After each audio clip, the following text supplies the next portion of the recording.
February 1878. Cold winds swept down from the Wyoming mountains, turning the grasslands silver with frost. 6 riders moved through that wind like shadows, their horses breathing white plumes into the freezing air. Clayton Dalton sat tall in his saddle, a scar running down his left cheek, eyes fixed on the valley below. 200 cattle grazed there, prime Texas Longhorns worth $6,000 to a man who knew where to sell them and never asked questions about ownership. Behind him rode 5 killers, Silas thin and twitchy, Rufus broad and brutal, Cutter whose name told his story, Gideon young and eager, Josiah cold as January ice. Together they had burned 5 ranches in 3 months, left 12 families homeless, killed 4 men who resisted. The Dalton Gang, people called them. Clayton and his brother Marcus, though Marcus stayed in Denver these days playing businessman while Clayton did the dirty work. The arrangement had seemed fair once. Lately, Clayton found himself calculating how much gold flowed north while he froze in Wyoming winters. But tonight was about those cattle, about the widow who owned them, Evangeline Ravencross. 47 years old, widowed 3 years. Ran the ranch alone except for one hired hand, a crippled old man named Ezekiel Thornwood. No sons, no brothers, no protection. Just a woman, an old man, and 200 head of the finest beef Clayton had seen in months. Like taking candy, Silas had said in town, and they had all laughed because what could a widow do against 6 armed men they had made their offer 2 days ago? Write in polite, tip your hat. We'll take those cattle off your hands, ma'am. $500, call it fair. 500 for cattle worth 6,000. Simple mathematics. Take the money or take the consequences. Most widows understood. Most took the money and lived. Evangeline Ravencross had looked at Clayton with eyes like winter ice and said no. Simple as that. No fear, no negotiation, just no. Clayton had given her 3 days to reconsider, 3 days to understand what happened to people who refused the Dalton Gang. Tonight was the 3rd night. The sun set behind them, painting distant peaks blood red. Clayton could see lamplight in the ranch house windows, smoke rising from the chimney, cattle bedded down safe behind split rail fencing. Easy money, Rufus said. Easiest we've had, Gideon agreed. Clayton said nothing. He was thinking about the widow's eyes, about the complete absence of fear in them. Most people showed fear somehow, a tremor of backward step eyes that couldn't hold steady. Evangeline Ravencross had shown nothing. She had looked at him the way a person might look at a coyote near the chicken coop. Not afraid, just calculating. It bothered him, but he pushed the feeling down. No woman could stand against 6 armed men, no matter how cold her eyes. What Clayton did not know was that Evangeline Ravencross stood at her bedroom window watching them approach, had been watching since they crested the ridge 2 miles back. Her eyes, trained by 13 years in the United States cavalry, could spot movement at distances that would make ordinary scouts weep. She stood in darkness where she could see without being seen. Her Winchester 1873 rested against the wall, cleaned and loaded with 15 rounds. Her matched Remington revolvers hung on the bedpost, ivory grips gleaming dull. Her Sharps rifle waited in the barn wrapped in oilcloth. Evangeline had not survived 30 years by being unprepared, had not earned 31 confirmed kills by underestimating enemies, had not lived through ambushes and desperate fights by trusting luck. She survived by being better, faster, smarter, by seeing trouble miles away and preparing while others convinced themselves everything would be fine. The danger never passed. Someone else never handled it.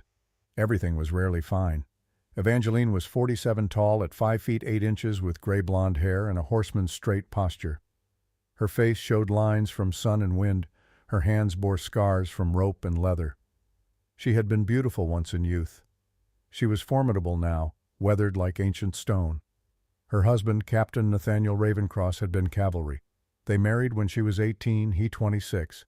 He taught her to shoot and ride and track, discovered her gift and nurtured it, never suggested she hide her abilities. He had been dead 3 years come spring, killed in an ambush she witnessed from a ridge too far away to help. She could only watch the man she loved die while his killers rode away laughing. She had seen their leader's face, memorized it, spent 3 years waiting for him to make a mistake to come within range of a woman who never missed. His name was Marcus Dalton, and his younger brother Clayton had just ridden into her valley certain he was about to take everything she owned. They were wrong, but they would not know how wrong until too late. She watched them approach, watched them fan out with the precision of experienced raiders. Clayton dismounted, walked toward her porch while his men covered the barn where old Zeke slept. Zeke knew who she was, had been there when she rode with cavalry under the name Ravencross, when her secret was kept by officers who understood talent mattered more than convention. A woman who could shoot like Evangeline was worth more than a dozen average soldiers. Zeke had seen her drop 3 raiders from horseback at distances he could not match with both feet on solid ground. He kept her secret then, kept it now. Would back her play tonight despite his bad leg because some things mattered more than safety. Justice mattered. Standing mattered. Making sure evil men did not simply take what they wanted and ride away laughing. Evangeline moved to the door, steadied her breathing. Heart rate elevated but controlled. Hands steady. Not her first fight. Would not be her last if she lived. And she intended to live because work remained. Scores to settle. A man named Marcus Dalton, who needed to understand what happened when you killed Nathaniel Ravencross and left his widow alive to remember. She opened the door as Clayton reached the porch steps. He stopped, hand near his gun. Startled she had opened before he knocked. "Evening, Mrs. Ravencross," he said, recovering his smile. "Reckon you've had time to think on our offer?" "I have," Evangeline said, voice calm and measured. "And my answer's the same, no." Clayton's smile widened cruel now. "That's disappointing, ma'am. Real disappointing. We were hoping you'd be reasonable, hoping we wouldn't have to do this the hard way." "The hard way," Evangeline repeated. "You mean robbery, murder, burning my home, the things you've done to 5 other families in 3 months." Clayton shrugged. "Business, ma'am. Nothing personal." "Nothing personal," Evangeline said softly. 12 families homeless, 4 men dead, children left with nothing. You call it business. World's a hard place, Mrs. Ravencross. Your husband died 3 years back, didn't he? I'm sure that wasn't personal either. Just bad luck. Wrong place, wrong time." Evangeline felt something cold settle in her chest. He did not know, had no idea Marcus killed Nathaniel. Clayton was just Muscle, the younger brother, doing dirty work while Marcus played businessman. But he would learn. "You've got one chance," Evangeline said, voice dropping to barely a whisper. "Right away. Now, take your men and never come back." Clayton laughed, threw his head back and laughed, and his men joined in. "You hear that, boys? The widow says we should ride away. One woman telling 6 armed men to leave." Silas cackled. Rufus grinned. Gideon checked his gun again. Evangeline said nothing. She watched Clayton's eyes. His hands catalogued his men's positions, ran calculations that had kept her alive through 100 desperate fights. "Here's how it's going to be," Clayton said, voice going hard. "You step aside. We take your cattle.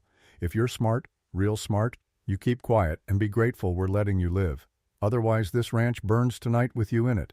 Your choice, ma'am. Choose quick." Evangeline looked at him for a long moment, looked past him to his waiting men, looked beyond to the dark barn where Zeke would be watching where her arsenal lay hidden. She had given them a choice, offered mercy just as Colonel Josiah Blackwood taught her decades ago. Always give them a choice, Ava. If they refuse, if they choose violence, what happens next is on them, not you. They refused. They chose. So be it. 3 days ago, you asked me to sell, Evangeline said quietly. I said no. You said you'd be back. I've had 3 days to prepare. You should have taken me seriously. Clayton's eyes narrowed. Something in her tone, something in the absolute calm. What are you talking about? Mistakes, Evangeline said. The kind that get men killed. The kind you're making right now. Big talk from a woman alone. Not as alone as you think, and not as helpless as you assumed. She stepped back, slammed the door, threw the bolt. Heavy oak, thick enough to stop bullets. She had replaced it 2 years ago for this purpose. Replaced windows with shutters that could be barred from inside. Turned her home into a fortress because safety was not something you hoped for. It was something you built and defended. Outside, Clayton swore. Break it down, burn her out. Rufus moved toward the door, took 3 steps, and stopped when the first shot rang out. Not from the house, from the barn. A crack like thunder, and Rufus's hat flew off, spinning into darkness. He dove behind the water trough, cursing, scrabbling for his gun. What the hell? Clayton spun, searching for the shooter. A voice called from the barn, old but steady. That was a warning, boys. Next one won't be. Zeke. Evangeline smiled in darkness. Good old Zeke, right on time. The old man's in the barn, Silas shouted. So what, he's a cripple, rush him. Gideon started toward the barn, made it 5 steps before the second shot, this one from the house from a window shutter opened just wide enough for a rifle barrel. The bullet hit dirt 6 inches from Gideon's boots. He yelped and jumped back, nearly falling. "She's shooting at us!" Gideon's voice went high with panic. Clayton dove behind his horse. Evangeline considered shooting the horse to teach him about cowardice, but decided against it. The horse had done nothing wrong. "This is insane," Silas called from behind a fence post. "She's just a widow. How's she shooting like that?" "I don't know and I don't care. There's 6 of us and 2 of them fan out. Use your heads." The Dalton gang scattered, taking cover, trying to organize. They were experienced. Evangeline granted them that. Did not panic completely. Started working as a unit. She had expected nothing less. These were not amateurs. These were men who had killed before burned ranches, murdered families. But Evangeline had not survived 30 years by underestimating enemies. Had not spent 3 days preparing by hoping for easy. Cutter moved toward the house using fence line cover, getting close maybe 10 yards from the porch. Fast. Knew how to move, used terrain. Evangeline tracked him through the shutter gap. Waited. Calculated windage and elevation and the slight tremor in her heartbeat, because even now, even after 31 confirmed kills, taking human life was not casual, not something that came without cost. But Cutter chose this. Chose to ride with the Daltons. Chose to burn ranches and terrify families. Chose to come here tonight with violence in his heart. His choice, not hers. She squeezed the trigger. The Winchester kicked, familiar and solid. Sound enormous in the confined space. Cutter stumbled, fell, rolled behind the fence. Hit or missed, she could not tell. But he stopped advancing, and that was enough. "Cutter's down," Josiah called. "Is he dead?" "Don't know, he's behind the fence." Evangeline reloaded. 11 rounds left in the Winchester, plus 2 Remingtons with 6 each, plus Derringer in her boot with 2, plus the Sharps in the barn with 20 if she could reach it. 43 rounds total, 6 targets, more than enough if she made every shot count, and Evangeline always made her shots count. "This is crazy," Gideon was saying. "She's shooting like a professional, like a soldier." "She's not a soldier," Clayton snarled. "She's a widow. She's just lucky." Lucky. Evangeline almost smiled. 31 confirmed kills, and this fool thought she was lucky. The arrogance of it. The certainty that a woman could not be skilled, could not be dangerous. That arrogance had killed better men than Clayton Dalton. Would kill him too if he did not wise up and ride away. But he would not ride away. She knew his type. Pride would not let him. He had made threats, promised violence, told his men this would be easy. To retreat now would show weakness. So he would press forward, escalate, try to win through numbers and violence. And Evangeline would teach him the lesson so many learned too late. That numbers meant nothing facing someone who never missed. That violence was a tool, and like any tool worked better in skilled hands. That the widow in the ranch house was not what she appeared. Clayton was shouting orders, organizing his men, preparing a coordinated rush. "On 3 altogether, they can't shoot all of us at once." Wrong. Evangeline could absolutely shoot all of them given time and ammunition. But she understood his logic. Speed and numbers. Overwhelmed defenders before they could react. Might have worked against ordinary people. Against a frightened widow and old man might have been enough. But Evangeline was not ordinary. Had never been ordinary. Not at 18 learning to shoot. Not at 21 making her first kill. Not at 30 riding with cavalry. Not at 44 watching her husband die. And not now at 47 with 3 years of grief turned to cold purpose and 31 ghosts whispering lessons. "One!" Clayton shouted. Evangeline moved to the next window facing the barn, opened the shutter, signaled Zeke with 2 lamp flashes. He would understand. Get ready. Coordinated fire. Make them pay for courage. 2. She settled the Winchester against her shoulder, picked her target. Silas because he was fastest. Eliminate dangerous ones first. Basic tactics. Lessons Colonel Blackwood had beaten into her skull through endless drills. 3. They charged. All 5, Clayton included, running hard guns drawn, betting everything on speed and surprise. Evangeline shot Silas first, center mass left of sternum. He went down hard gun flying. Dead or wounded, she could not tell and did not care. Out of the fight. That was all that mattered. Zeke fired from the barn, his Spencer booming like cannon. Rufus screamed, clutched his leg, fell to one knee. Not dead, but crippled, no longer a threat. Evangeline swung her rifle-tracked. Gideon fired, hit his gun hand. He dropped his revolver, grabbed his wrist, stumbled to cover behind the wagon. 3 targets down or disabled in 5 seconds. Not bad for an old widow and a cripple. Josiah and Clayton made it to the porch, crashed against the door. The heavy oak held. They fired through it, bullets punching holes but not penetrating far enough to be dangerous. Evangeline moved to the interior door leading to her bedroom, closed it, barred it, took position by the window overlooking the porch. Clayton and Josiah were directly below, pressed against the wall, trying to break down the door. She could not shoot them from this angle without exposing herself. They knew it, were using it. Smart. Smarter than she had given them credit for. But she had planned for this too. Had spent 3 days thinking through every possibility, every angle, every way this fight could develop. She opened the bedroom window, leaned out. They were 8 feet below, focused on the door, backs to her. "Clayton Dalton," she said.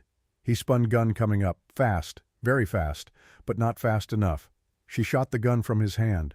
The Remington roared, Clayton's revolver went spinning into darkness, and he stood there with blood running from his fingers, staring up at her with shock and pain, and the first real fear she had seen in his eyes. "Who are you?" he gasped. Evangeline smiled, cold and hard. "I'm the widow you underestimated, the woman you threatened, the person you assumed was helpless." She shifted aim to Josiah, bringing his gun around slower but just as determined. She put a bullet through his shoulder. He fell, cursing, weapon clattering. 2 men down on the porch, 3 disabled in the yard. Only Cutter unaccounted for, probably dead or unconscious behind the fence. The fight was over. The Dalton Gang, all 6 defeated by 1 woman and 1 old man in less than 2 minutes. Clayton stared up at her, cradling his bleeding hand, and there was something in his face beyond fear. Recognition, understanding, the terrible realization he had made a mistake so profound it might cost his life. "You're not just a widow," he said. "You're military, trained. Who are you?" "Does it matter?" Evangeline asked. "It matters," Clayton said, desperate intensity in his voice. A man who needed to understand how he had been beaten, needed to name the force that destroyed his plans and pride. "Please, I need to know." Evangeline considered. What harm in telling him? What harm in letting him understand exactly how badly he miscalculated? 30 years ago I rode with cavalry," she said, "under the name Ravencross. I scouted, I fought, I killed when necessary. 31 confirmed kills over 13 years. They called me Phantom Shot because enemies never saw me, only felt the bullet." Clayton's eyes went wide. "Phantom Shot? That's impossible. That's a legend." "I'm standing right here," Evangeline said dryly. "Seems real to me. But Phantom Shot was a man. Everyone said it was a man. Everyone was wrong. Happens more often than you'd think. Now, you have a choice, Clayton Dalton. You and your men can leave, right now, right away, never come back. Or I finish what I started and bury you behind the barn with other mistakes I've cleaned up over the years." Clayton stared.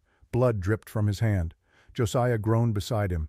In the yard, Rufus cried, clutching his shattered leg. Gideon whimpered, cradling his ruined hand. Silas was not moving. The wind blew cold and hard, carrying away gun smoke. In the distance, a coyote howled. The cattle shifted nervously but remained unharmed.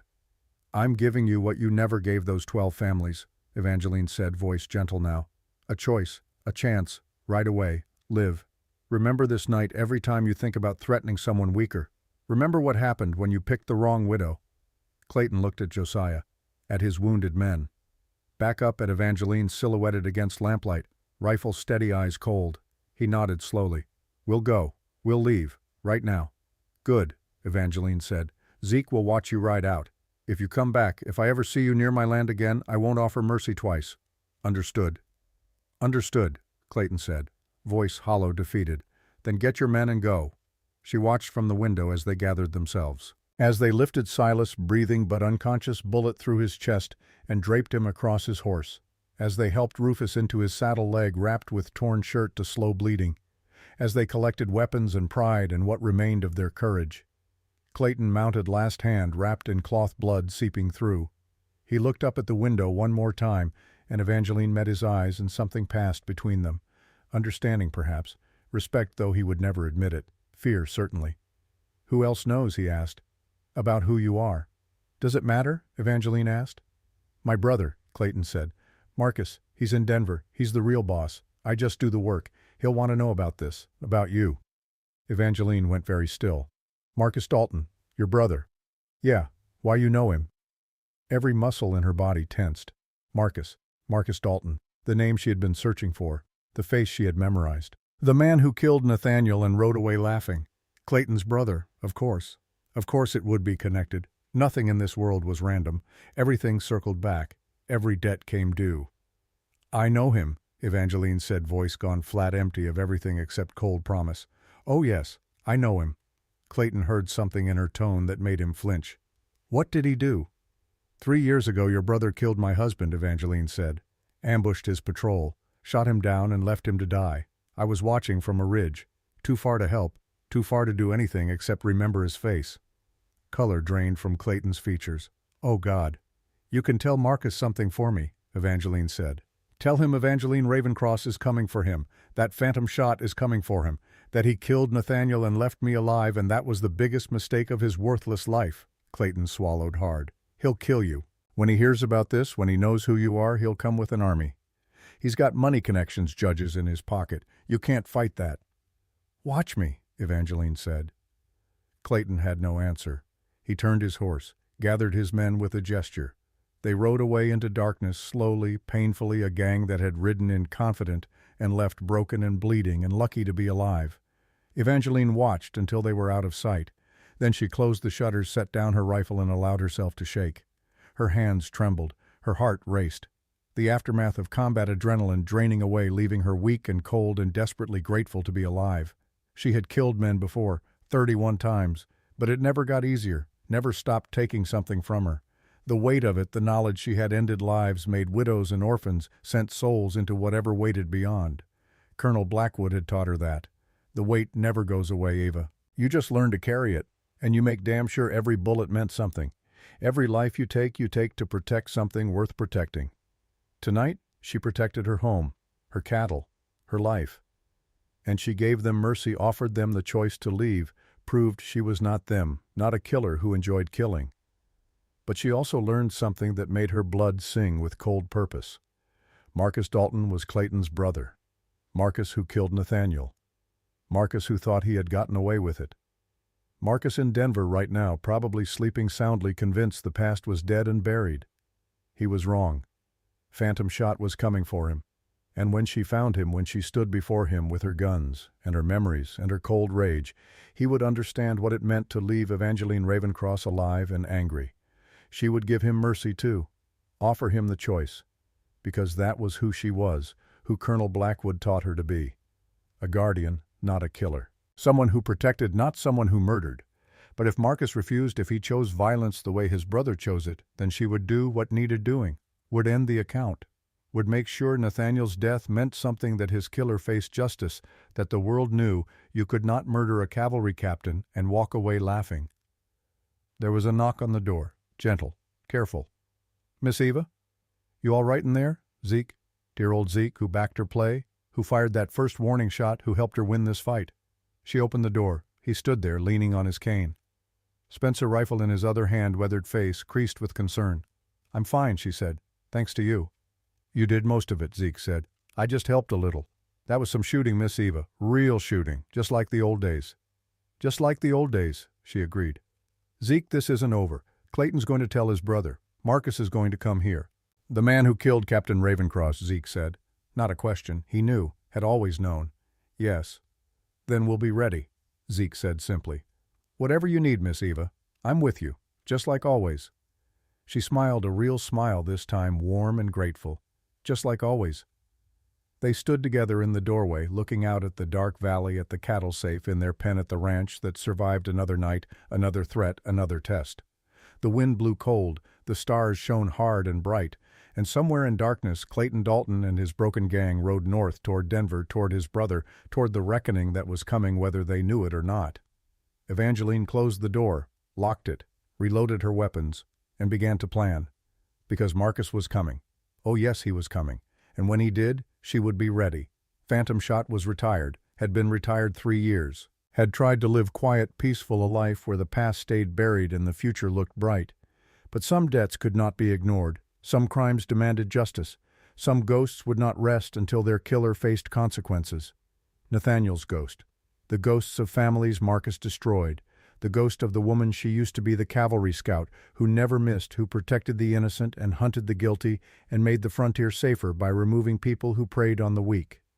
That woman was waking up, was remembering, was preparing for one last fight, one last mission, one last chance to prove evil, did not get to win just because it was strong or rich or well-connected. This was justice. This was protection. This was making sure Marcus Dalton learned what his brother learned tonight, that you do not threaten Evangeline Ravencross and walk away unscathed, that you do not kill her husband and expect to live happily ever after, that the widow in the ranch house is not helpless, not harmless, not someone you can ignore or underestimate or dismiss. She is phantom shot, and she never misses, not even from horseback, not even at full gallop, not even when the target is 3 years past and 100 miles away in Denver.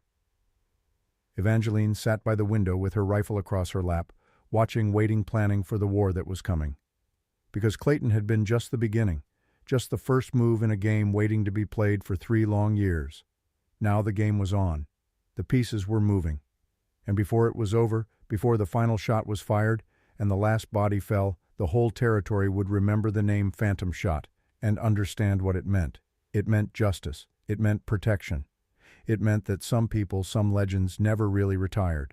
They just waited. For the right moment. For the right cause. For the right enemy. Marcus Dalton was the right enemy. The moment was now. The cause was righteous and pure and worth whatever it cost. Evangeline began to clean her guns. Tomorrow the real work would begin. Morning came cold and clear, the kind of Wyoming dawn that turned the whole world silver and blue frost, coating every blade of grass, distant mountains, sharp as broken glass against a pale sky. Evangeline stood on her porch with steaming coffee, watching the sun climb over the ridge where Clayton Dalton and his broken gang had disappeared 8 hours earlier. She had not slept, had spent the night checking her perimeter, reloading weapons, running scenarios the way Colonel Blackwood taught her 30 years ago. Always plan for the worst, Eva. Hope for the best, but plan for the worst. The man who assumes things will go smoothly is the man who dies surprised. Zeke emerged from the barn, moving slowly on his bad leg, favoring the cane that had been his constant companion since a Union bullet shattered his knee at Shiloh back in '62. He had been 55 then, already a grizzled veteran of the Mexican War, convinced he was too old for another conflict. The war proved him wrong and left him with a limp that would never heal and memories that still woke him sweating. "Cattle are fine," he reported, climbing the porch steps with careful precision, checked every head, not one missing. Whatever else happened last night, they didn't get what they came for. "They got knowledge," Evangeline said quietly. "Clayton knows who I am now, knows about Phantom Shot, and he's going to tell Marcus." "You think Marcus will come himself?" Zeke accepted the coffee she poured, wrapped gnarled hands around the cup for warmth. "I know he will." Evangeline's voice was flat certain. "Marcus is smart, smarter than Clayton. He doesn't send men to do things that matter. He comes himself, and this matters. A cavalry legend living 12 miles from Laramie, the woman who just destroyed his brother's gang, that matters to a man like Marcus. So we prepare. So we prepare." Evangeline drained her coffee, set down the cup. "But not alone. Not this time. If Marcus comes with an army, we need help. People who can fight. People who understand what's at stake." "Town won't help," Zeke said bluntly. "Sheriff Kincaid is on the Dalton payroll. Has been for months. That's how Clayton knew which ranches to hit, which families had no protection. Kincaid told them everything." Evangeline had suspected as much. Small frontier towns like Laramie were easy to corrupt when enough money changed hands, when law became just another commodity to be bought and sold. "Then we go around Kincaid. Find people he doesn't own. Ones who still believe in something more than profit," Doc Mary Zeke said immediately. "She hates the Daltons. They burned her sister's family out 2 months back. Killed her brother-in-law. She's got a Winchester and knows how to use it." Evangeline nodded. She knew Doc Miriam Ashford slightly had bought supplies from her general store, had noticed the way the woman's hands moved with precision and control, the way she carried herself with straightness that suggested military training or something close. "Anyone else?" "Young Deputy Caleb Stroud. Green only 22, but he's got backbone. Keeps trying to get Kincaid to actually do his job. Kincaid shuts him down every time, but the boy doesn't quit. Reminds me of myself at that age before I learned how the world really works." "Anyone who reminds you of yourself is probably worth having," Evangeline said with a slight smile. "We'll talk to them. Today. Before word spreads too far, before Marcus has time to organize." "You think we got that much time?" "Clayton was hurt bad. They all were. They'll need a doctor, need time to recover before they can ride to Denver. That gives us maybe 3 days, 4 if we're lucky." She turned to look at Zeke directly. "Can you hold the ranch alone for a day? Keep watch, make sure nobody comes back." Zeke straightened pride overriding pain. "Miss Eva, I held a position at Shiloh for 6 hours with nothing but stubborn pride and an empty rifle. I reckon I can hold your ranch for a day." "I know you can." She gripped his shoulder briefly, a gesture of trust and affection. "I'll be back by sunset, with help if God and luck are willing." The ride into Laramie took 2 hours on her mare, a steady bay named Temperance, who had carried her through 100 patrol rides, back when she wore cavalry blue instead of widow's black. The morning was brilliant and cold, her breath and the horse's breath both pluming white hoofbeats echoing sharp in the frozen air. Laramie in 1878 was a town caught between wilderness and civilization, a rough collection of wooden buildings clustered around railroad tracks like children huddling for warmth. 3 saloons, 2 general stores, 1 church, 1 hotel, 1 sheriff's office that should have represented law and order, but instead represented everything wrong with frontier justice when money talked louder than morality. She tied Temperance outside Ashford's General Store, a weathered building with a false front, making it look bigger than it was, windows displaying tools and dry goods and ammunition in neat rows, suggesting the owner's military precision. The bell rang as she pushed through the door. The interior smelled of coffee and tobacco and leather, familiar frontier scents, taking her back to 100 supply runs during her cavalry days. A woman stood behind the counter, 45 years old, dark hair going gray at the temples, eyes the color of winter pine sharp and assessing. Doc Miriam Ashford. Though not actually a doctor, just a woman who learned medicine from necessity, who had sewn enough wounds and set enough bones that people called her Doc, and meant it as respect rather than mockery. "Mrs. Ravencross," Miri said, voice neutral but eyes alert, noticing everything. The way Evangeline stood balanced and ready. The way her coat hung just so, suggesting weapon weight beneath. The faint smell of gun oil and smoke clinging to her clothes. "Wasn't expecting to see you in town today. Wasn't expecting to be here," Evangeline said. "But circumstances change. Can we talk somewhere private?" Miri studied her for a long moment. Then she flipped the sign to close, locked the door, gestured toward the back room. "Coffee's hot. You look like you could use some."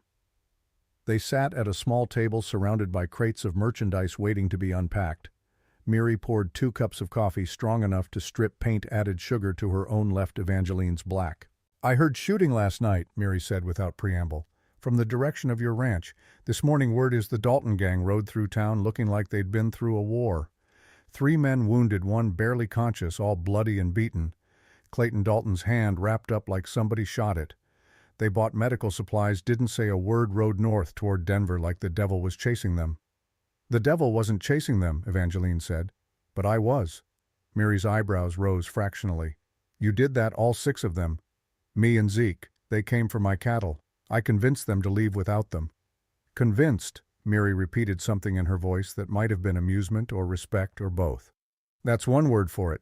I'm guessing you didn't convince them with sweet talk and apple pie." "I gave them a choice. Leave peacefully or face consequences. They chose poorly. I gave them consequences. Then I gave them a second choice. Leave alive or don't leave at all. They chose better the second time." Miri sipped her coffee, eyes never leaving Evangeline's face. "You're not just a rancher. The way you move, the way you talk about giving consequences like it's business. You've done this before. A lot." 31 times over 13 years riding with cavalry," Evangeline said quietly. "They called me Phantom Shot. I was a scout, a sharpshooter.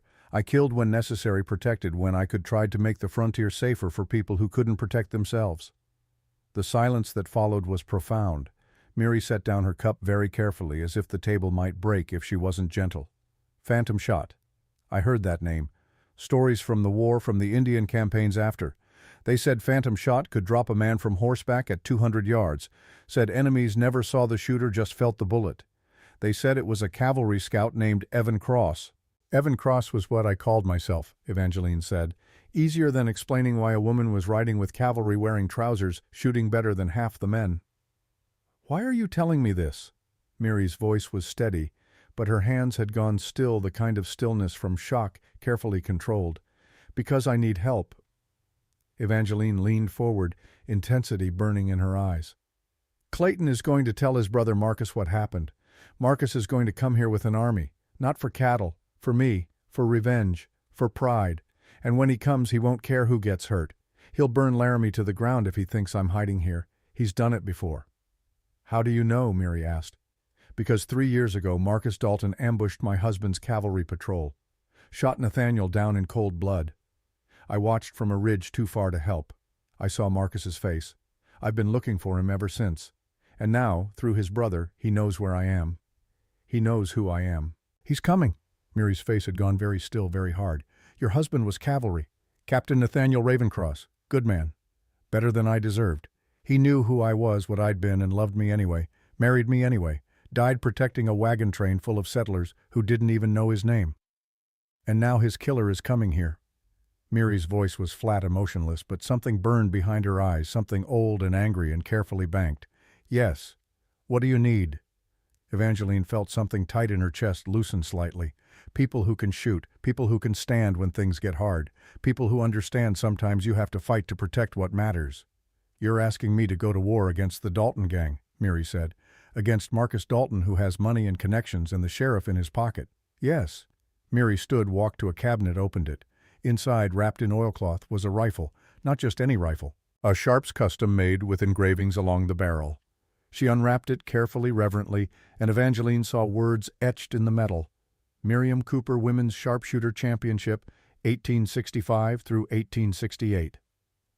Cooper was my maiden name, Miri said quietly. I won 4 championships before I married. Could put a bullet through a silver dollar at 300 yards, could shoot a playing card edge on at 100. I was good, really good.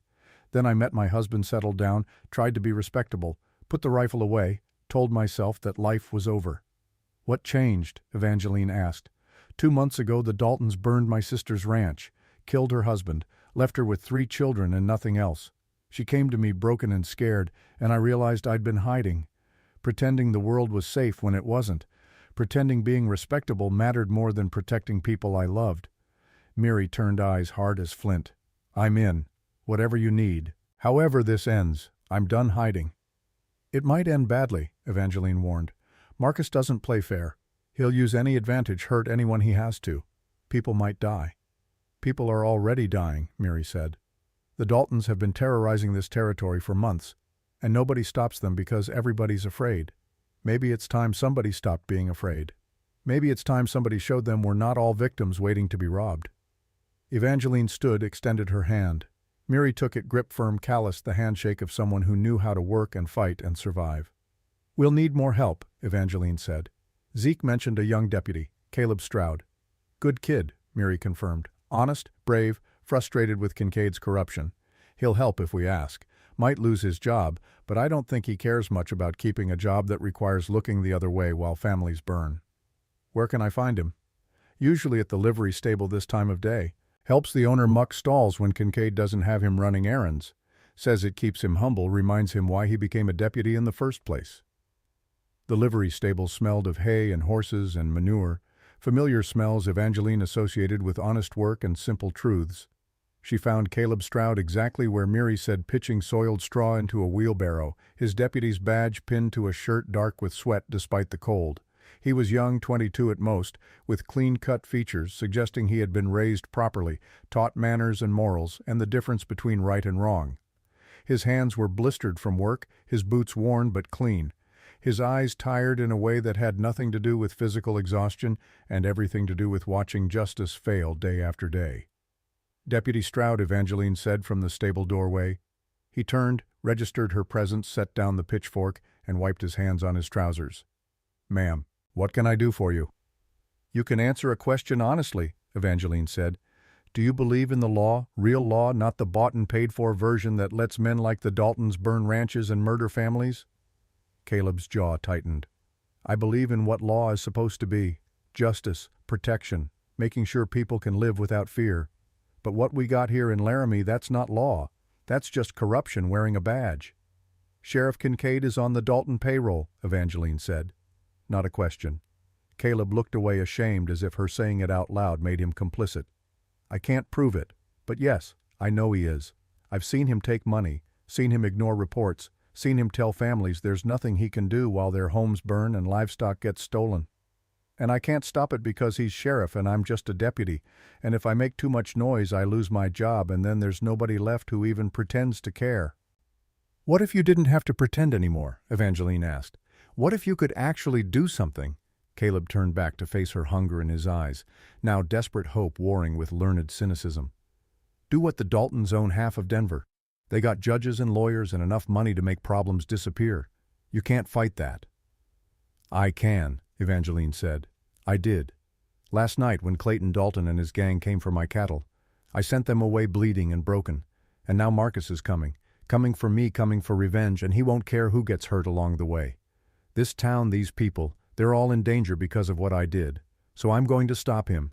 And I'm asking if you want to help. Caleb stared at her. You fought the Dalton gang, all 6 of them. Me and my ranch hand. We gave them a choice. They chose poorly. And you think you can fight Marcus when he comes with an army? I don't think, Evangeline said. I know. Because I've fought worse odds and lived. Because I was a cavalry scout for 13 years and never lost a fight that mattered. Because my name used to be Phantom Shot, and men died when they underestimated me, and Marcus Dalton is about to learn that lesson the hard way. The silence stretched between them, broken only by horses shifting in their stalls, the rustle of hay, the distant murmur of the town going about its business, unaware war was coming. Phantom Shot, Caleb said slowly. The cavalry legend. You're telling me you're Phantom Shot. I'm telling you I was. Now I'm just Evangeline Ravencross, a widow trying to protect her home.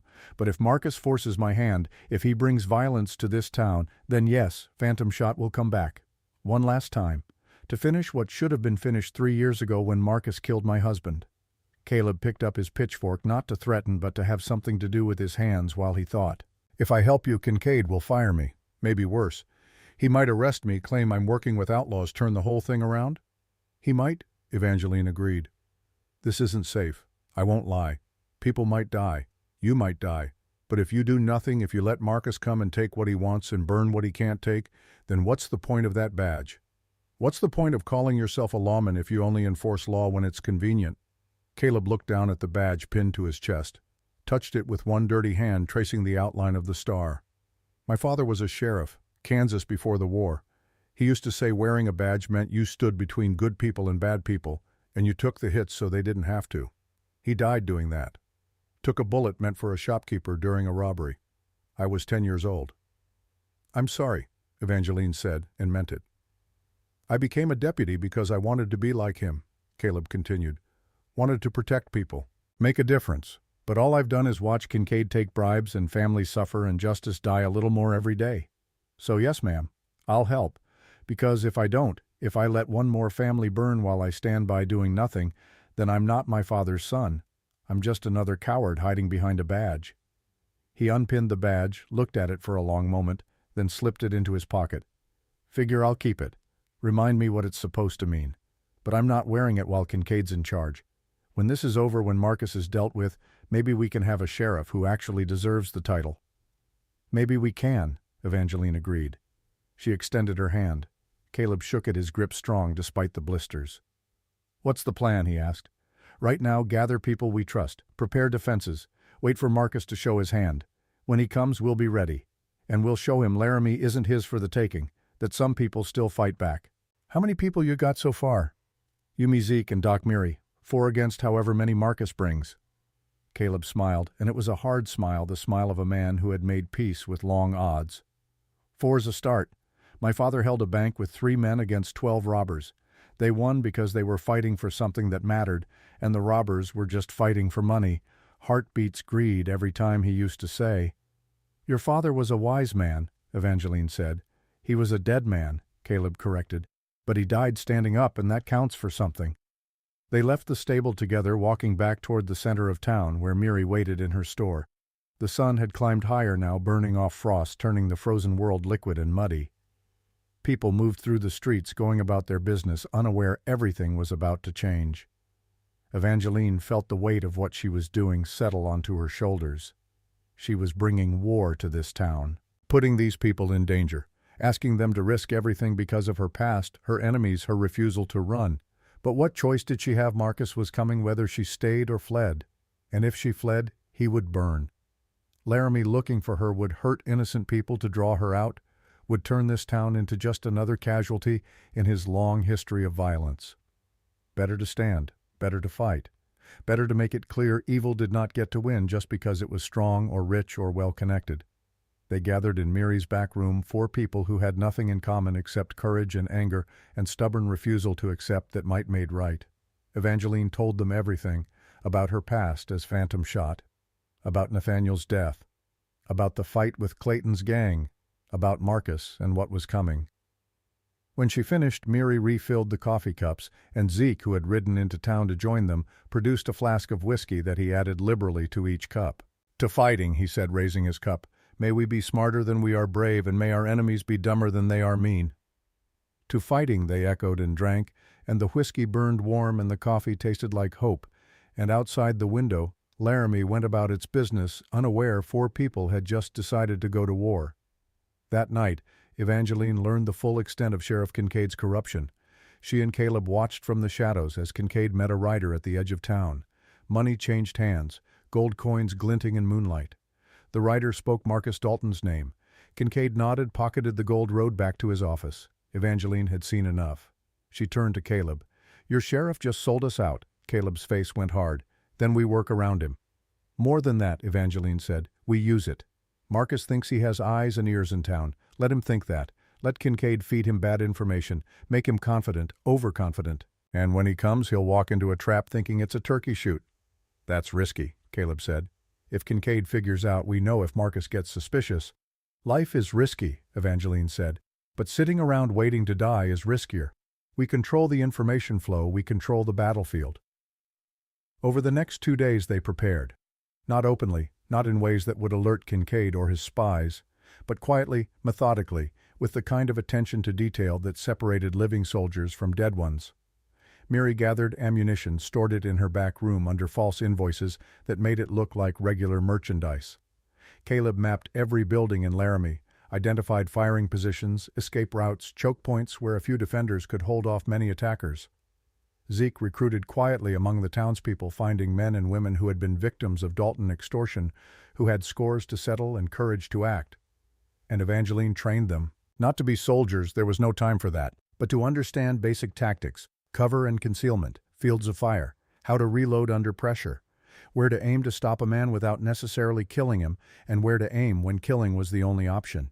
She saw the fear in their eyes, saw the doubt, heard the whispers. Can one woman really fight Marcus Dalton? Can we really win? She did not promise them victory, did not lie and say no one would die. Instead, she told them the truth. "Some of you might not survive this," she said to the group of 15 gathered in Miri's back room on the second night. "Marcus Dalton is coming with professional killers, men who have done this before. But I've fought professional killers. I've beaten them. Not because I was stronger or faster, but because I was smarter, because I prepared, because I refused to give up even when the odds said I should." She looked at each face in turn. "You have a choice. You can leave. Go visit family in another town. Hide until this is over. I won't think less of you. Fear is natural. Wanting to survive is human. But if you stay, if you fight, then we fight together. We watch each other's backs. We don't abandon our positions. We don't panic. And we make Marcus Dalton pay for every inch of ground he thinks he can take." No one left. Not that night. Not the next day when the notice appeared. The notice was brief, formal, terrifying in its simplicity. Marcus Dalton, businessman and landowner, would be arriving in Laramie in 2 days. He was investigating the assault on his brother and would be conducting business in the territory. Citizens were advised to cooperate fully with his inquiries. Evangeline read the notice standing in the street with Caleb and Miri flanking her. People walked past, glancing at the paper, some faces going tight with fear, others carefully blank. 2 days, Caleb said. 2 days, Evangeline agreed. Time to finish preparations. You really think we can win? Miri asked, not doubting, just clarifying, understanding the odds. I think we can make him bleed, Evangeline said. I think we can make him understand taking what he wants has a cost. And I think we can protect this town long enough for word to spread for the territorial marshal to get involved, for real law to arrive. And if real law doesn't arrive? Caleb asked. Evangeline smiled cold and hard. Then we become the law, the old kind, the frontier kind, the kind that existed before badges and courts, when justice was something you made with your own hands and defended with your own blood. She turned away from the notice board, gathered her people with a glance. Come on, we've got work to do, defenses to prepare, people to warn, a town to save. They walked away together, 4 against an army, courage against corruption, and somewhere in the distance thunder rumbled, a storm building beyond the mountains, coming fast. Marcus Dalton was on his way, and Laramie would never be the same. The next day brought an unexpected complication. Word came from a farmer named Hutchins riding his mule hard into town, face red with exertion and fear. The Brennans, Dalton's got the Brennans. Evangeline felt ice form in her chest. The Brennan family. Thomas and Martha and their 3 children. Good people. Neighbors she had met at church. Where? She asked, voice deadly calm. Took them this morning. The whole family. He's got them at the old Crimson Mine about 8 miles north. Said he needs insurance. Said he knows you'll come for them. Said you got until sunset or he starts with the youngest. The mine, of course. Marcus was forcing her hand, choosing the battlefield setting terms, using innocence as bait and leverage. This is a trap, Miri said. Obviously, Evangeline agreed. But what choice do we have? If we don't go, he kills them. A whole family, including children. Their blood would be on our hands. So we walk into his trap? Caleb asked. No, Evangeline said slowly, mind racing through options, scenarios, Colonel Blackwood's tactical lessons flowing back. We turn his trap into ours. She looked at Caleb. The Crimson Mine. You know it. My uncle worked there before it played out. He used to talk about it. 3 entrances. Main shaft, ventilation shaft on the east, and an old emergency exit on the west that nobody remembers except miners. 3 entrances, Evangeline repeated. 3 ways in. We split up, coordinate timing hit them from multiple directions. Against how many? Zeke asked. Hutchins said he saw maybe 15 men, Evangeline said. But in an enclosed space, 15 is a liability. They'll bunch up, limited fields of fire, risk shooting each other. We use that. Make them panic. Turn their numbers against them. And Marcus? Miri asked. Evangeline's face went hard. Then I give him the same choice I gave his brother. Let the Brennans go and live or refuse and die. They spent an hour planning, using Caleb's memory of the mine layout and Zeke's military experience and Miri's sharp tactical mind. Evangeline contributed her cavalry training lessons learned from 100 ambushes and desperate fights, the understanding that battles were won by preparation and patience. By noon they had a plan, not safe, not guaranteed, but a plan that gave them a chance if they were fast enough and lucky enough and willing to risk everything on one desperate gamble. They gathered weapons. Evangeline took her Remingtons and Winchester plus a knife that had killed 3 men in close quarters. Miri brought her championship sharps and a well-maintained revolver. Caleb had his deputy's rifle and a double-barreled shotgun loaded with buckshot. Zeke carried his Spencer and a pistol and enough stubborn pride to make up for his bad leg. They rode out at 2 in the afternoon, taking the long route to avoid being seen circling wide through the foothills where scrub pine and granite provided cover. The day was cold and bright, the sky that deep blue that only existed in high country. Evangeline rode in front, Temperance's hooves steady on rocky ground, her mind quiet and focused the way it always got before a fight. No fear anymore. Fear was for people who didn't know what was coming. She had lived with violence for 30 years, made it her tool and trade, and now it was just another task to complete, another problem to solve with bullets and tactics and cold mathematics. They reached the mine 2 hours before sunset, approaching from the west where the forgotten emergency exit should be. The Crimson Mine squatted in a narrow valley like a wound in the earth, the main entrance a dark mouth surrounded by rotting timbers and rusted equipment. She could see guards at the main entrance, 3 men with rifles smoking and talking, confident in their numbers. Fools. Marcus had taught them confidence, but confidence without caution was just arrogance. They tied their horses in a draw half a mile away and continued on foot, moving quietly through rocks and sparse vegetation. Caleb led them to where debris and tumbled stone covered what looked like solid hillside, but was actually the blocked emergency exit. Here, he whispered, pointing. Behind those rocks, gap maybe 3 feet wide, leads into a side tunnel. They worked in silence, moving stones, clearing the entrance with agonizing slowness, because any sound might alert guards. Evangeline's hands bled from rough rock. Her shoulders ached, but she kept working because this was the price of preparation. It took an hour. By the time they cleared enough space to slip through, the sun was touching western peaks, painting everything gold and crimson. They entered one at a time. Caleb first because he knew the layout, then Evangeline, then Miri with Zeke bringing up the rear despite his bad leg. The darkness swallowed them immediately. Caleb lit a small lantern, keeping the flame low. The tunnel smelled of damp earth and old explosives and something organic and rotten. Water dripped somewhere, a steady rhythm, like a clock counting down. They moved forward, weapons ready, every sense alert. The tunnel twisted and turned, following the vein that had once held gold and now held only emptiness. Ahead, light appeared. The faint glow of late afternoon sun filtering through the main entrance, and voices, rough and casual men who thought they were safe. Caleb stopped them at a junction where the side tunnel met the main shaft. He pointed left, indicating the main chamber where Marcus would be holding the Brennans. Pointed right where the voices came from, probably guards. Evangeline nodded. She gestured to Miri, pointed at a position giving the sharpshooter a clear line of fire down the main shaft. Pointed to Caleb, indicating he should circle to cut off escape routes. Pointed to Zeke, telling him to stay and cover their retreat if things went wrong. They moved into position, silent, as Smoke and Evangeline crept forward alone, staying in shadows, using every trick Colonel Blackwood taught her about moving unseen. She reached the edge of the main chamber and looked inside. The Brennans sat in the center, bound but unharmed, the children huddled against their mother Thomas, sitting straight and defiant despite rope around his wrists. Around them, scattered in the careless pattern of men who thought they had already won, were Marcus Dalton's hired guns. She counted 12, not 15, 3 probably outside or stationed elsewhere. And there, standing near the entrance where sunset light painted him red and gold, was Marcus Dalton himself. He was older than Clayton, 51 to 38, with gray hair and a face that would have been handsome, except for the cruelty in his eyes, the casual contempt in how he looked at the Brennans like livestock rather than people. He wore expensive clothes, a tailored coat, and polished boots, playing businessman even here. He was talking, giving orders, his voice carrying. When Phantom Shot arrives, and she will arrive because she's too honorable to let innocents die, you let her get close. Let her think she has a chance. Then we take her alive, if possible, dead if necessary. Either way, she doesn't leave this mine. And the Brennans— he glanced at the family with casual indifference. They don't leave either. Can't have witnesses talking about how Marcus Dalton uses children as bait.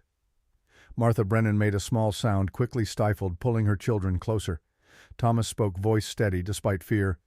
You're going to murder us. Murder children. And you think that makes you strong? Marcus looked at him with something like pity. It makes me practical. Nothing personal, friend. Just business. You're bad luck to live near someone I need dead. Evangeline had heard enough. She stepped out of shadows, both Remingtons drawn, and her voice cut through the chamber like a blade. Marcus Dalton, I'm right here. Let the family go. Every head swung toward her. 12 guns started to rise. Marcus's hand shot up, stopping them, his eyes locked on Evangeline with intensity that was part recognition, part calculation. Phantom Shot, he said, satisfaction in his voice. I was hoping you'd come alone. Saves time. I'm alone, Evangeline lied smoothly, hoping Miri and Caleb were in position. Now let them go. They're not part of this. This is between you and me. You're right about that, Marcus agreed. This is between us. Has been since you killed my men, humiliated my brother, cost me reputation and money and respect. But the family— he shook his head. They stay. Insurance. To make sure you don't try anything heroic. I'm giving you a choice, Evangeline said, echoing words she spoke to Clayton. The offer of mercy Colonel Blackwood taught her to always extend. Let them go. Walk away. We can settle this another way another time. You don't have to die here. Marcus laughed, genuinely amused. You're offering me mercy, you one woman against 12 armed men, and you think you're in position to offer terms. I'm in the position I choose to be in, Evangeline said. And you're in the position you chose. You killed my husband 3 years ago, ambushed his patrol, shot Nathaniel down like a dog. I watched from a ridge too far to help, too far to do anything except remember your face. I've waited 3 years for this moment. 3 years to find you, to face you, to give you the choice you never gave him. Marcus's smile faded. So this is about revenge. This is about justice, Evangeline corrected. Revenge would be shooting you where you stand. Justice is giving you the same chance you should have given Nathaniel. The chance to surrender, to face trial, to answer for what you've done. And if I refuse, Marcus asked, though the answer was already in his eyes. Then I'll do what I should have done 3 years ago, Evangeline said quietly. I'll end you, and anyone who stands with you. The chamber went very still. 12 men, 12 guns, all pointed at Evangeline. Marcus standing confident in his numbers, in his plan, in absolute certainty. One woman could not possibly defeat 12 armed men. He was about to learn how wrong he was. Kill her, Marcus said. Evangeline moved. Evangeline did not move toward Marcus. She moved sideways, diving behind a support beam as 12 guns roared simultaneously, bullets chewing wood and stone where she had been standing a heartbeat before. She came up firing both Remingtons, speaking with voices of thunder and flame. First shot took the man nearest the Brennan center mass because he was closest to the innocents and therefore the most immediate threat. He went down hard. Second shot hit the gunman on the left shoulder, wound enough to spin him and take him out of the fight.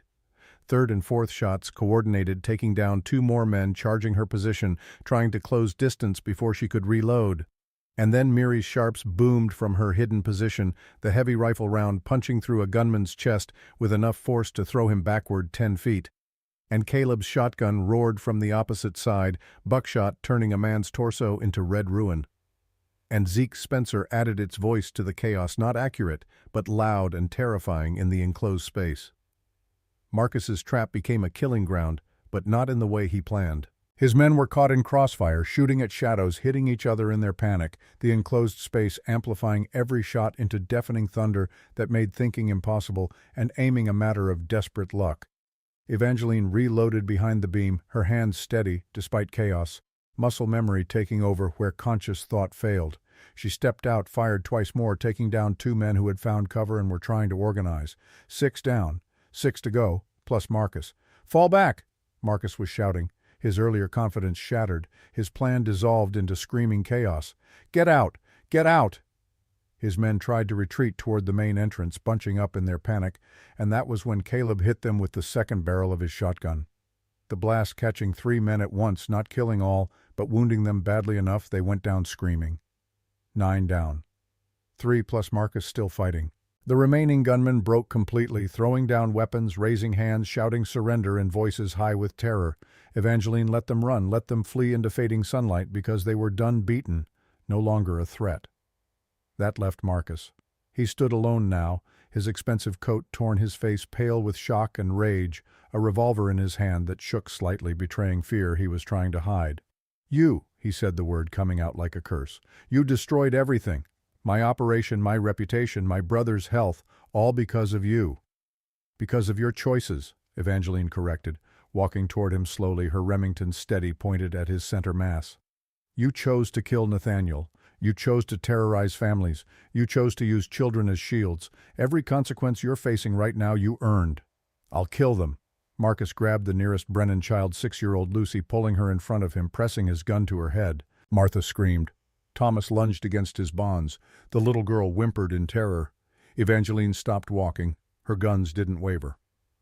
"Let her go," she said, voice absolutely calm, showing none of the rage burning in her chest at seeing a grown man threaten a child. "Let her go, and I'll give you one last chance. The last choice. Walk away alive or die here. Your decision." "You won't shoot," Marcus said, confident again now that he had a shield. "Not with the child. You're too noble, too honorable. That's your weakness. That's how I win." "You're wrong about that," Evangeline said. "I will absolutely shoot if you force me to. I'm that good, and you're that desperate. You're bluffing." "Am I?" Evangeline tilted her head slightly, studying angles, calculating windage that didn't exist in still air, reading Marcus's body language, the slight tremor in his arm, the way he held Lucy, not quite tight enough, leaving gaps, leaving openings. "How sure are you, sure enough to bet your life?" Marcus's eyes flickered with doubt. His grip on Lucy shifted slightly unconsciously, and that was all Evangeline needed. She fired. The bullet passed 3 inches from Lucy's ear, so close the girl felt wind of its passage. It struck Marcus's gun hand, shattering the revolver, spinning it away. He screamed, released. Lucy grabbed his bleeding hand. Martha Brennan lunged forward, grabbed her daughter, pulled her away. Caleb rushed in, covered the family, started cutting their bonds with his knife. Evangeline walked forward until she stood directly in front of Marcus Dalton, both Remingtons pointed at his head, and her face was carved from ice and iron. "I gave you 3 chances," she said. 3 opportunities to choose life over death. You refused all of them. You used a child as a shield. You threatened innocence. You murdered my husband and thought you'd get away with it."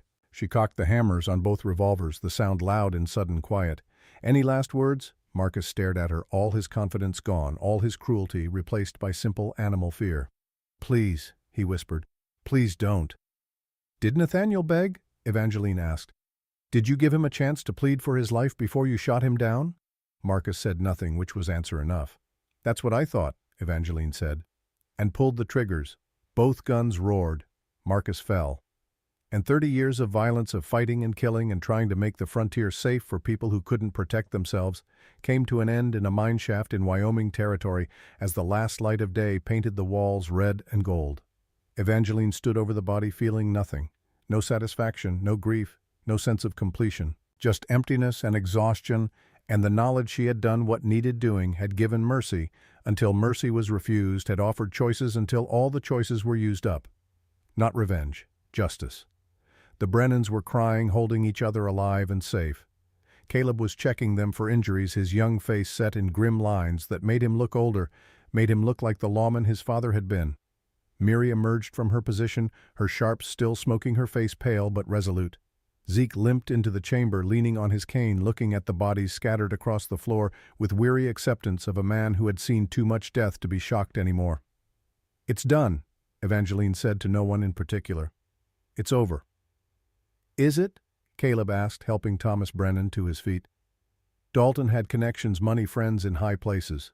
What happens when they find out he's dead?" "They can come if they want," Evangeline said tiredly. "I'll be ready. I'm always ready."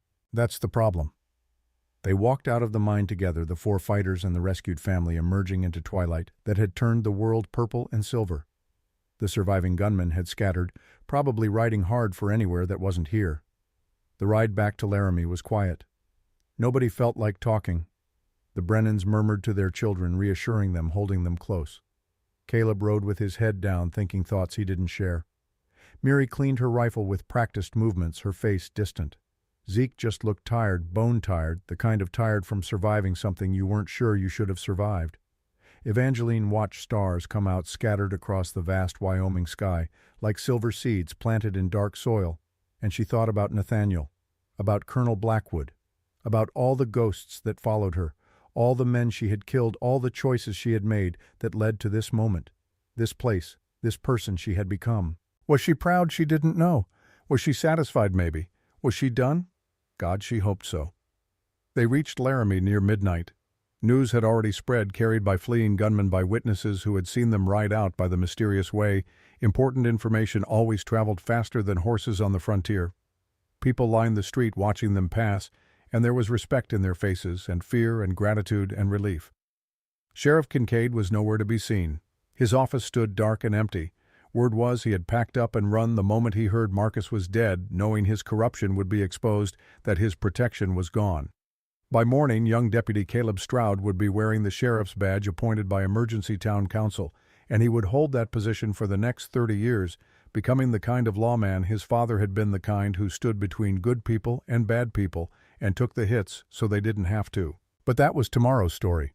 Tonight, Evangeline just wanted to go home. Wanted to sit on her porch with coffee and silence. Wanted to sleep without dreams of violence. Wanted to believe just for a moment maybe she could put down the guns and never pick them up again. She said goodbye to Miri and Caleb, and Zeke promised to visit. Promised to stay in touch, promised all the things people promise after surviving something terrible together and wanting to believe the bonds they've forged will last. Then she rode home alone under stars that didn't care and would still be shining long after she was dust, and she found her ranch exactly as she had left it, peaceful and quiet, the cattle safe, the buildings undamaged.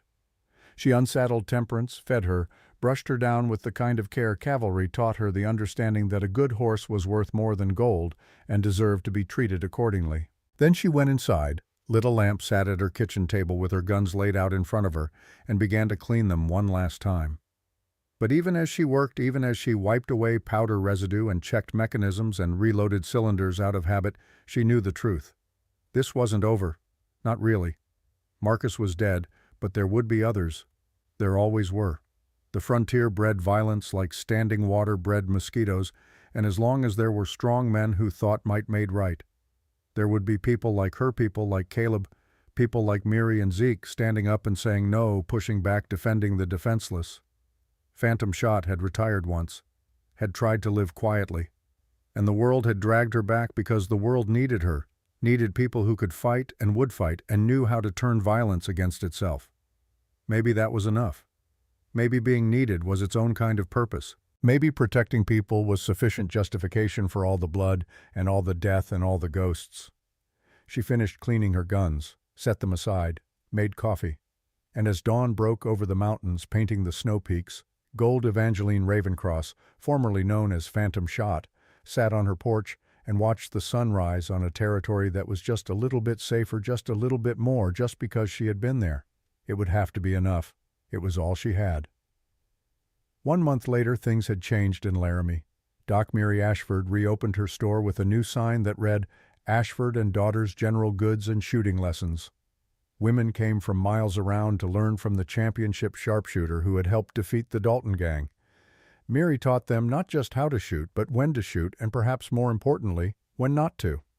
Zeke stayed on at the Ravencross Ranch not as hired hand, but as partner. Together, he and Evangeline trained young men and women in marksmanship and tactics, passing on the lessons Colonel Blackwood had taught her decades ago. The ranch became known as a place where people could learn to protect themselves, to stand up to bullies, to understand that justice sometimes had to be defended with strength. The Brennan family received compensation from Marcus Dalton's seized assets enough to rebuild their homestead twice over and send their children to school in Denver when they were old enough. Thomas and Martha never forgot what Evangeline had done for them, and every year on the anniversary of their rescue, they brought fresh flowers to place on Nathaniel's grave. And Caleb Stroud, now Sheriff Stroud, brought real law back to Laramie. He hired deputies who believed in justice over profit, who understood that wearing a badge meant serving people, not serving yourself. Crime didn't disappear, but it learned to be afraid. Because Sheriff Stroud had fought alongside Phantom Shot and lived to tell about it. And that gave him a reputation that made smart criminals think twice and stupid criminals die once. The wind blew cold from the peaks. The cattle grazed peaceful in their pasture. And somewhere in the vast Wyoming sky, Evangeline imagined Nathaniel watching, approving, finally at rest, knowing his killer had faced justice. She raised her coffee cup to the rising sun, to the ghosts, to the future, and whispered, "For you, Nathaniel, for all of you, it's done." The sun rose higher, the day began, and Evangeline Ravencross, legend and widow and guardian, went back to the work of living. Not the quiet life she had hoped for, not the peaceful retirement she had tried to build, but something better perhaps, something more honest.